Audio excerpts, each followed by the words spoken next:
Alors je suis chargé de mission sport de nature. Ça consiste à animer une démarche départementale dédiée au développement maîtrisé des sports de nature, qui est la seule compétence sportive confiée par le législateur au département. Je suis attaché territorial.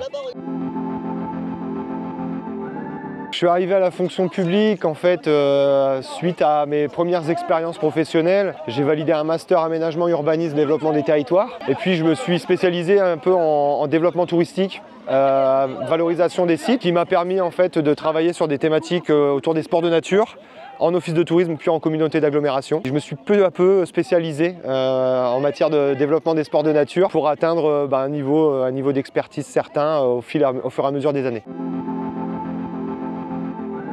Au quotidien, ça consiste à animer une commission départementale qui s'appelle la commission départementale des espaces, sites et itinéraires, qui a vocation en fait à mettre autour de la table le plus régulièrement possible les acteurs concernés de près ou de loin par les sports de nature. On essaye de faire en sorte qu'ils travaillent à des projets communs pour le bien du développement maîtrisé des sports de nature et faire en sorte que tout ce beau monde vive bien.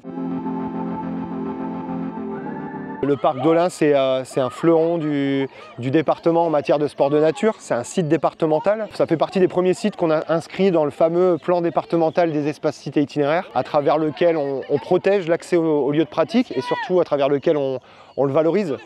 Ça fait partie des sites qu'on va retrouver par exemple sur une application qu'on a lancée au département qui s'appelle Escapade 62 et qui permet d'identifier partout dans le Pas-de-Calais les lieux pour pratiquer ces activités de pleine nature. Oui, je peux forcément citer quelques exemples de sites emblématiques sans être exhaustif et je m'excuse d'avance à tous ceux que je ne citerai pas, mais on a des ensembles paysagers et sur les territoires qui sont très importants pour les sports de nature. Je peux citer l'ex-bassin minier du Nord Pas-de-Calais sur lequel on se trouve en ce moment, qui est en pleine reconversion et qui a choisi notamment une thématique sport de nature pour redonner vie et faire en sorte que les gens, donc les habitants, les touristes se réapproprient les terris, les cavaliers de mine comme terrain de jeu notamment. Et puis on a un littoral qui est exceptionnel, hein. On a un trait de côte qui fait à peu près une centaine de kilomètres.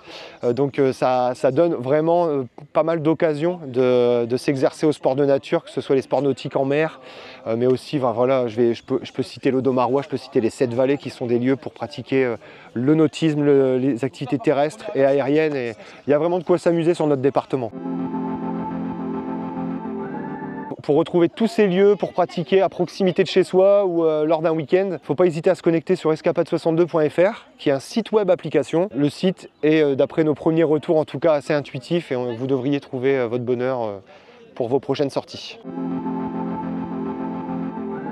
Alors à titre perso, j'ai été très longtemps lutteur, donc ça c'est ma pratique vraiment licenciée depuis ma plus tendre enfance sur le club de lutte de Calonne-Ricoire, où j'ai pu participer à plusieurs reprises au championnat de France et avoir la chance de faire des médailles aussi. Et aujourd'hui, mes activités sportives sont très liées en fait à ma fonction professionnelle, puisque je pratique les sports de nature, notamment la course d'orientation et le VTT.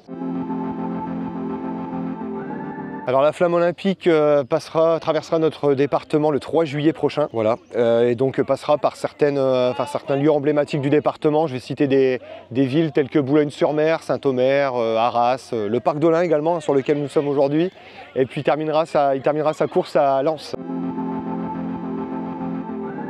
Pour la petite histoire, je ne me suis pas inscrit en fait. On pouvait candidater par différents biais pour être relayeur. Moi, ça s'est fait un peu de manière inversée, c'est-à-dire que des membres du jury ont proposé que je puisse candidater. Ensuite, j'ai répondu à un formulaire en ligne et à ma très grande surprise, j'ai été retenu et donc c'est un véritable honneur de pouvoir se joindre à cette fête-là. Rien que d'en parler, ça donne un peu le frisson parce que déjà les Jeux Olympiques en France, c'est une fois par siècle. Déjà à ce niveau-là, c'est une véritable chance, c'est un honneur, c'est une très belle opportunité. Personnellement, ça va être un souvenir incroyable et puis c'est aussi vraiment très flatteur de pouvoir en faire partie.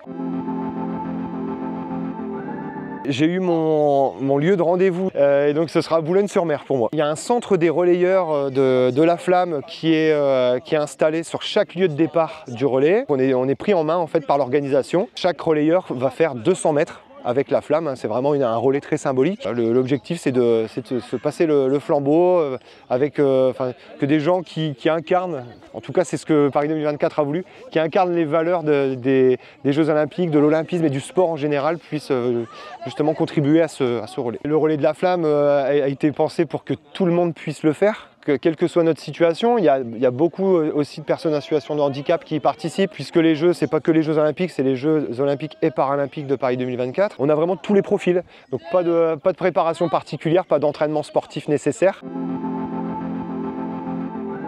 J'aimerais bien aussi vraiment mettre à l'honneur des collègues avec qui je travaille au quotidien. On a une très belle équipe à la direction des sports au niveau du département du Pas-de-Calais. J'ai la chance de côtoyer au quotidien quand même des médaillés olympiques et sportifs de haut niveau. Je pense notamment à des collègues comme Lise Legrand, comme Didier Hoyer, qui ont fait des médailles olympiques. J'ai un autre collègue qui est aussi membre de l'équipe de France et champion du monde de kayak polo par exemple. Il y a quand même une sacrée équipe valeureuse au niveau de la direction des sports, et puis j'aurais forcément une pensée pour eux aussi pendant mes 200 mètres de relais.